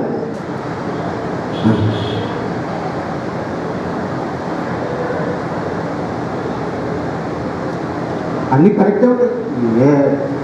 పక్కా మా ఏజెంట్ మజాక మరి. रामू है साहब मेरा नाम रामू है? हाँ रामू है सर। नाम बराबर है? हाँ साहब राम बराबर है उनके मन। एड्रेस भी बराबर है? हाँ अन्य बराबर है, बराबर है साहब। हाँ बराबर है, मगर ये वीजा नकली वीजा है। नहीं नहीं साहब ऐसा मत बोलो, अरे अबद्धम गाओ सर, अरे ओरिजिनल पक्का वीजा है साहब, गलत नहीं होते साहब। ये वीजा नकली वीजा है? नहीं साहब तुम अच्छा देखो ना, मंची सूट देखो ये कंपनी झारझूठ कंपनी। हाँ झारझूठ कंपनी। हाँ सर ये कंपनी दुनिया में कहीं भी नहीं है। हाँ ये कितना कड़े झूठ झारझूठ कंपनी यार दुनिया में नहीं साहब। देखो तुम पक्का देखो, ये अच्छा यही एड्रेस है। मैं पक्का बोला मेरा ये झारझूठ कंपनी। हाँ साहब ये कौन सी कंपनी है? झारझूठ कंपनी बोले साहब हमारा एजेंट। ये दुनिया में कहीं भी नहीं है। ये ले लो। हाँ साहब इंडिया वापस चले जाओ। हाँ ये कितना कड़े हो गई कितना खर्च पेट को साहब तुम्हारा पाँव पड़ दो साहब, कुछ भी करना मेरे को कोई भी मालूम नहीं है, कुछ भी काम दो साहब। आप तुम्हारा पाँव पड़ दो साहब, कुछ भी काम नहीं है, जाओ इंडिया चले जाओ। मैं नहीं जा सकता साहब, मेरे पास कुछ भी नहीं है, कोई भी मालूम नहीं है साहब। तुम्हारा पाँव पड़ दो साहब, कुछ भी काम करो, कुछ भी बोलो मैं काम करो। कौन सा भी काम करते कौन सा भी काम करता ఏదైనా చేస్తా ఏం చేస్తానా కర్మ कौन सा भी काम हाँ कौन सा भी काम ఏదైనా చేస్తా సార్ ठीक है तुम्हारा पासपोर्ट लाओ इधर ఇదేనా पासपोर्ट दो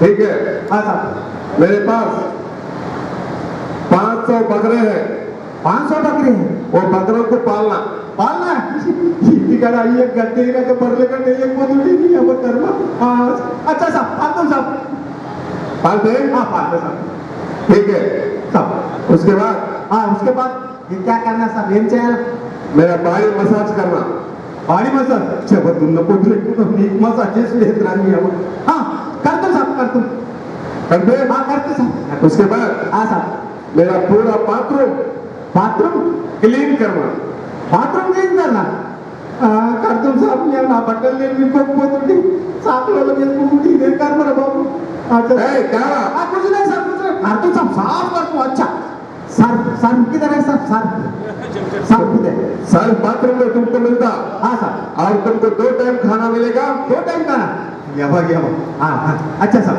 और तुमको 10,000 रियाल तनख्वाह मिलेगी हाँ सर फिर मेरा तनख्वाह सब कितना 10,000 रियाल मिलेगी 10,000 रियाल ठीक है ఈ అవ్వయ్య ఏం చేస్తున్నారు రోజు సూపర్వైజర్ అని చెప్పుకుంటా अच्छा साहब करता साहब सर उधर है ना साहब तुम्हारा पहला ड्यूटी हाँ साहब मेरा पहले ड्यूटी साहब वो बाथरूम क्लीन करो పోయి ముందుకు ముందే బాత్రూమ్ క్లీన్ చేయమన్నాడు ठीक है अच्छा साहब करता ఇండియాలో తినాలంటే ఆకలిస్తుంది ఇదేంటి అబ్బా ఒకసారి సేట్ సాబ్ సేట్ సాబ్ हाँ रामू बोलो हाँ साहब साफ करे साहब बाथरूम पूरा साफ कर दिया साहब साफ करे साफ చేసిన साहब बाथरूम पूरा साफ करे हाँ साफ क्लीन करे हाँ क्लीन सर चलो कपूस खबूस हाँ ये कपूस खा लो अच्छा सर बहुत अच्छा होता अच्छा सर ठीक अच्छा सर वो कापूस आहे की कापूस ये మా ఇండియాలో కోసం కాपूस అవగానే ఇది మటన్ చికెన్ పెద్ద కూరలా ఏదైతే ఆకలి అవుతుంది ఏదైనా తినక తప్పది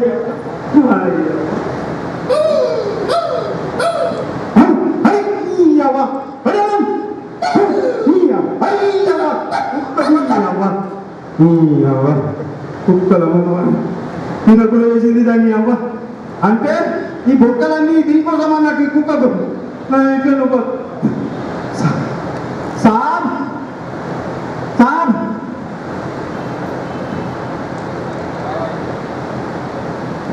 हाँ साहब खा लिया साहब खा लिया क्या रामू हाँ साहब खा लिया कपूस खा लिए हाँ साहब अच्छा अच्छा मंचूर में साहब अच्छा अच्छा है कपूस अच्छा अच्छा ठीक है हाँ साहब मेरा बॉडी मसाज करो मसाज करना हाँ हाँ साहब करता हूँ मोटर का इसके सामने नहीं है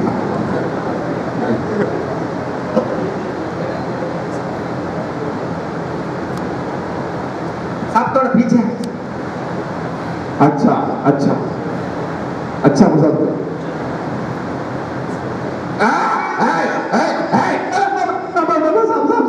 माफ करना साहब मेरे को मालिश करना मालूम नहीं है साहब मेरे को मालूम नहीं साहब माफ करना साहब तुमको मसाज करना नहीं आता नहीं नहीं साहब हम हमारे मंगल मल्लेश्वर के पास जाके कर लेते साहब ये मंगल मल्लेश्वर कौन है हमारे गांव में अचानक है साहब उन्होंने ऐसे ऐसा पकड़ के ऐसे ही करता साहब अच्छा करो अच्छा सर अच्छा अच्छा सर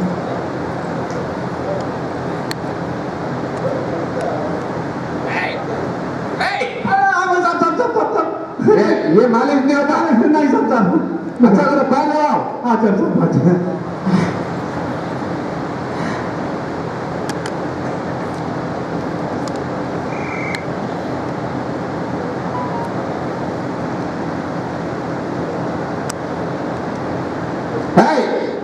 हाँ सब क्या हुआ हाँ नींद आ रहा सब थक गए सब मैं थक गए हाँ थक गए सर ठीक है हाँ सर वो बाथरूम के बाजू जाके सो जाओ बाथरूम के बाजू बाथरूम के बाजू हाँ अच्छा सर जाओ हमारा कर्म बाथरूम पकड़ पడుకో సావుగా నేను ఫోన్ దగ్గర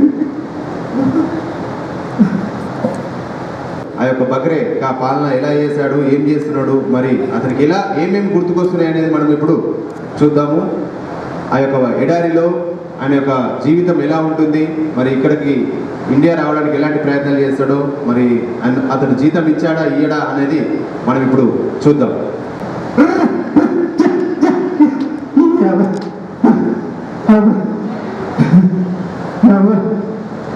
ఇదేం బతుకులు ఎటు చూసినా ఒక్క గిన్నె కనబడదు, ఏం కలదు. ఇది ఇప్పుడు కాదు నా బతుకు ఇంత మంచిగా ఉండే ఇండియాలో. అయ్యో చెప్పిన మాట వినకపోతే, ఇంట్లో పెద్దలు చెప్పిన మాట వినక ఇదేం కోసం వచ్చే పరేషాని. ఈడ చచ్చిపోతే ఆడు నన్ను ఇసుకల్లో పోతానంటున్నట్టు నా శవం కూడా ఇండియాకు పంపడు. నాకు మా అయ్య గుర్తొస్తున్నాడు, మా అయ్య కూడా పోతాడు. అయ్యా అయ్యా నీకు మస్తు బాధ పెట్టాయా, నన్ను దాంట్లో క్షమించయ్యా. వీడుంటే నేను సంగీతం చచ్చిపోయేటట్టున్నా. నేను నా షేక్ సాబ్ దగ్గర పోయి నేను ఇంటికి పోతాను చెప్తా. నేను ఇంటికి పోతాను.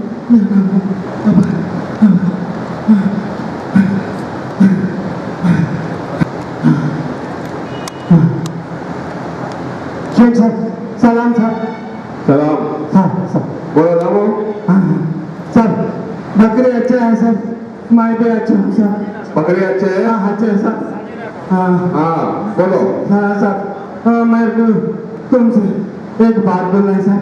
बोलो. నేను हमारा एक इंडिया जाके आता हूँ सर. इंडिया जाके आता हूँ, मतलब मन लगता सर. जाके आता हूँ हमारा ना पिताजी माल और याद कस्टमर साहब देख के आते हैं. इंडिया जाके आते हैं? हाँ जाके आते हैं सर.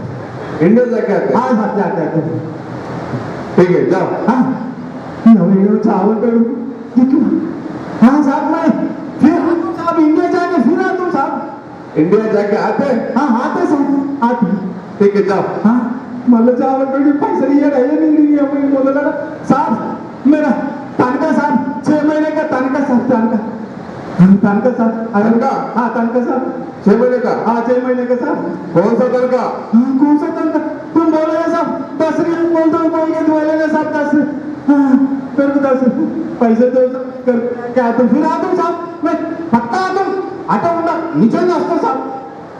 तुम नकली वीजा लेके हाँ यहाँ आके और साहब. तुम 6 महीने रखे यहाँ पे. हाँ सर. तुमको 2 टाइम खाना दिया. हाँ सर 2 टाइम का तुमको तनख्वाह नहीं मिलता. हाँ तुम चले जाओ. हाँ नहीं साहब तुम्हारा पाँव पड़ दूँ साहब. मेरे को कैसे भी पैसे आप मेरे को तुम यहाँ पे इलीगल आ गए. हाँ सर. नकली वीजा लेके आ गए. हाँ सर. तुमको पुलिस को लेकर चलो. डॉक्टर साहब साहब छोड़ो साहब. चलो. छोड़ो साहब प्लीज. चलो. डॉक्टर साहब. चलो. डॉक्टर साहब. అందరూ సరే గట్టిగా ఏ పని సాత కాదు, ఎన్ని రోజులు చేసిన గింతే అని లేనిపోని మాటలు మాట్లాడతారు. అలా మాటలకు మనం ఏం చేస్తామంటే ఉత్సాహపడిపోయి తొందరగా మనం డబ్బులు సంపాదించి ఇల్లు కట్టుకోవడమో లేకుంటే ఏదైనా సంపాదించుకోవాలనే ఉద్దేశంతో నకిలీ ఏజెంట్లు మాయ మాటలు నమ్మి వాళ్ళకు ఎంతైతే ఎన్ని డబ్బులు అయితే అన్ని డబ్బులు కట్టేసి ఎలాంటి అది నిజా నకిలీదా కాదా అని తెలుసుకోకుండా మనం విదేశాలకు వెళ్తుంటాము. అలా వెళ్ళడం వల్ల ఎవరో నష్టపోరు, మనమే నష్టపోతాం. కాబట్టి వెళ్ళే ముందు జాగ్రత్తగా ఆలోచించి అది నిజా నకిలీదా కాదా అనేది మనకు అందుబాటులో ఉన్న పోలీస్ స్టేషన్ కానీ లేకుంటే పెద్దలకు కానీ ఎవరికన్నా తెలియజేసి వెళ్తే బాగుంటుంది. అందరు సంపాదించుకోవాలి, అందరూ ఎదగాలి. కానీ ఇలా నకిలీ ఏజెంట్ చేతిలో మోసపోయి మన కుటుంబాన్ని రోడ్డున పాలు చేసుకోకూడదు. ఎందుకంటే అందరూ ఏం చేస్తారంటే ఏమైతుందిలే కదా అని ఎంతంటే అంత డబ్బులు కట్టడము నిర్లక్ష్యంగా వహిస్తూ ఉంటారు. కాబట్టి ఈ యొక్క కార్యక్రమంలో ఈ నాటకం గల్ఫ్ గోసా అనే నాటకం మీ అందరినీ ఆనందపరిచింది, మీకు మార్పు తీసుకొస్తుందనే ఉద్దేశంతోనే మా యొక్క నిజామాబాద్ పోలీస్ కళా బృందం ఒక చిన్న నాటిక ఏర్పాటు చేసింది. మాస్టర్ ఒకసారి అందరూ వేదిక మీద రావాల్సిందిగా కోరుతున్నాము. ఇట్లానే సివిల్ డ్రెస్లో వచ్చి ఒక నాటిక రూపంలో, పాట రూపంలో, జానపద గేయ రూపంలో ప్రజలను ఉత్సాహకరంలో కానీ ఒక పాట రూపంలో తెలియజేస్తే ప్రజలకు ఎక్కువ కాలం గుర్తుంటుంది అన్న ఉద్దేశంతో మా యొక్క Nizamabad police commissioner Shri Karthikeya IPS గారి ఆధ్వర్యంలో ఇలాంటి కార్యక్రమాలు ప్రతిరోజు నిర్వహించబడతాయి సార్. మనది ఫేస్బుక్ యాప్ కూడా అందులో లైక్ చేయొచ్చు, షేర్ చేయొచ్చు. నిజామాబాద్ పోలీస్ కమిషనరేట్, అలాగే Twitter account CP Nizamabad Twitter account ద్వారా కూడా ఈ యొక్క కార్యక్రమాన్ని మనం ఫాలో కావచ్చు సార్. ఎందుకంటే ఇలాంటి కార్యక్రమాలు ఎంతో మంది మార్పు వస్తుంది. ముఖ్యంగా మేము కూడా ప్రతి గ్రామంలో చూస్తుంటాం కాబట్టి గల్ఫ్ ఏజెంట్లు, నకిలీ ఏజెంట్ల చేతిలో మోసపోతారు, జాగ్రత్తగా ఉండాలా. ఇంకా ప్రత్యేకంగా చెప్పాలంటే మా సొంత బ్రదర్ కూడా మా అన్న పేరు నిరంజన్. మా అన్నయ్య కూడా సౌదీలో ఉంటాడు. గత 10 సంవత్సరాలుగా ఆయన ఎంతో కష్టపడి చెప్తుండేవాడు. నేను కూడా అనేవాడిని, జాబ్ రాకడం ముందు అనేవాడు, అన్న నువ్వు ఏదైనా ఒకటి వీసాను పంపించి నన్ను పంపించుకోవచ్చు కదా, ఏమైతే మా అన్నయ్య చెప్పేవాడు, అరే నాన్న అవసరం లేదు, ఇద్దరం వెళ్ళడం ఎందుకు, ఇంటికాడ ఎన్నో బాధలు ఉంటాయి, కష్టాలు ఉంటాయి, జాగ్రత్తగా ఇంటికాడ 10,000 వచ్చినా సరే ఇంటికాడ హ్యాపీగా ఉండొచ్చు, అమ్మ నాన్నలతో ఉండొచ్చు, ఏదైనా పండుగ అవుతుంది లేకపోతే బాధ అవుతుంది, ఇంటికాడ ఉండాలని చెప్తూ ఉండేవాడు. ఆయన మాటలు అసలు పెడిచేనే పెట్టేవాడిని. అయినా ఎవరితో ఒకరితో మోటివేషన్ చేసి నాకు ఏది చదువుకోరు నాన్న అనుకుంటా బాగా ఎంకరేజ్ చేసేవాడు. ఆయన వల్లనే నేను ఇప్పుడు ఇవాళ పోలీస్ శాఖలో జాబ్ రావడం జరిగింది. ఎందుకంటే ఆయన కష్టం మేము ఎప్పుడు మర్చిపోలేము. ఎందుకంటే ఆయన ప్రతిరోజు చెప్పేవాడు, అరే ఏం అవసరం, ఇక్కడే జాబ్ వస్తుంది, ఇక్కడే చదువుకో, ఏం చేసినా ఇక్కడే ఉండు, గల్ఫ్కు మాత్రం అవసరం లేదు, నేనే వెళ్ళి చాలా ఇబ్బందులు పడతా, పండుగ ఉండదు, పబ్బం ఉండదు, ఒక సండే ఉండదు, ఒక ఏది ఫ్యామిలీతో గడిపినట్టు ఉండదు, ఇక్కడ అందరితో ఉండొచ్చని చాలా ఎంకరేజ్ చేసేవాడు. ఆయన వల్ల, ఎందుకంటే ఆయన కూడా గల్ఫ్లో ఉన్నాడు కాబట్టి ఎంతో కరోనా వచ్చినా కానీ ఇక్కడ రాకుండా అక్కడనే డబ్బులు సంపాదించి ప్రతి నెల మాకు ఎంతో కొంత సహాయ సహకారాలు చేస్తుంటాడు కాబట్టి మా అన్నయ్య కూడా చాలా ధన్యవాదాలు. అలాగే ఈ కార్యక్రమం ఏర్పాటు చేసినటువంటి మా యొక్క గల్ఫ్ అసోసియేషన్ వాళ్ళకు కూడా ప్రత్యేకంగా ధన్యవాదాలు సార్. ఎందుకంటే ఈ యొక్క కార్యక్రమంలో ఈరోజు మేము ప్రతిరోజు ఏదో ఒక గ్రామంలో కార్యక్రమాలు చేస్తుంటాము. ఎందుకంటే చాలా మందికి మేము కూడా తెలుస్తూ ఉంటుంది. ఎందుకంటే పోలీసు వాళ్ళు కూడా ఇలాంటి కార్యక్రమాలు చేస్తే ఎక్కువగా ఆదరణ లభిస్తుంది. మార్పు కొంచెం వచ్చినా సరే, 10% మార్పు వచ్చినా సరే, ఎందుకంటే ఈ మధ్య ఎక్కువ మటుకు కూడా మనకు ట్రాఫిక్లలో చాలా ప్రమాదాలు జరుగుతాయి కాబట్టి అలాంటి ప్రమాదాలు కూడా మనము చూస్తుంటాం. కాబట్టి అందరూ జాగ్రత్తగా ఉండండి, నకిలీ ఏజెంట్ చేతులు మాత్రం మోసపోకుండా జాగ్రత్తగా ఉండండి. ధన్యవాదాలు సార్.